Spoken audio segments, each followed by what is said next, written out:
ದೇವ್ರು ಬರೋದು ಹೇಗೆ ಗೊತ್ತಾಗತ್ತೆ? ಈಗ ದೇವರು ಬಂದಿದೆ ಅಂತ ನಿಮ್ಗೆ ಬಂದಿರೋದು ಹೇಗೆ ಗೊತ್ತಾಗತ್ತೆ? You can feel it. ಆರಾನಲ್ಲಿ ಏನೋ ಒಂದು ರೀತಿ ಫ್ರ್ಯಾಗ್ರೆನ್ಸ್, ಏನೋ ಒಂದು ರೀತಿ ಪರ್ಫ್ಯೂಮ್, ಏನೋ ಒಂದು ರೀತಿ ವೈಬ್ರೇಷನ್ ಗೊತ್ತಾಗತ್ತೆ ನಿಮಗೆ. ಒಂದು ಬ್ಲಿಸ್ಫುಲ್ ಅನಿಸುತ್ತೆ. ನೀವು ನಿಮ್ಮ ದೇಹ ಮರೆತು ಬಿಡ್ತೀರಾ, ಮೈ ಮರೆತು ಬಿಡ್ತೀರಾ, ಅನ್ಕಾನ್ಷಿಯಸ್ ಆಗ್ತೀರಾ. ಅನ್ಕಾನ್ಷಿಯಸ್ ಅಂದರೆ ಇಲ್ಲಿ ಅಜ್ಞಾನ ಸ್ಥಿತಿ ಅಲ್ಲ, ಸುಪ್ರೀಂ ಕಾನ್ಷಿಯಸ್ನೆಸ್. ದೇವರ ಫಾರ್ಮು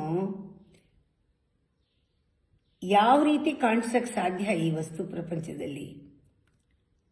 ಆನಂದವಾಗಿ, ಆನಂದ ಸ್ವರೂಪದಲ್ಲಿ. ಈಗ ಬೇಕಾ? ದೇವರ ಅನುಭವ ಬೇಕಾ? ಸಾಧನೆ ಮಾಡಿ ಸಿದ್ಧಪಡಿಸ್ಕೊಳ್ಬೇಕು.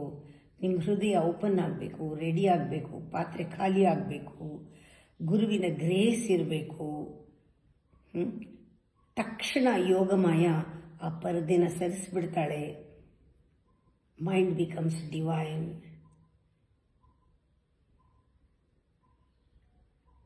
ಹಿಯರ್ ದ ಮೈಂಡ್ ಇಸ್ ಅಂತಃಕರಣ.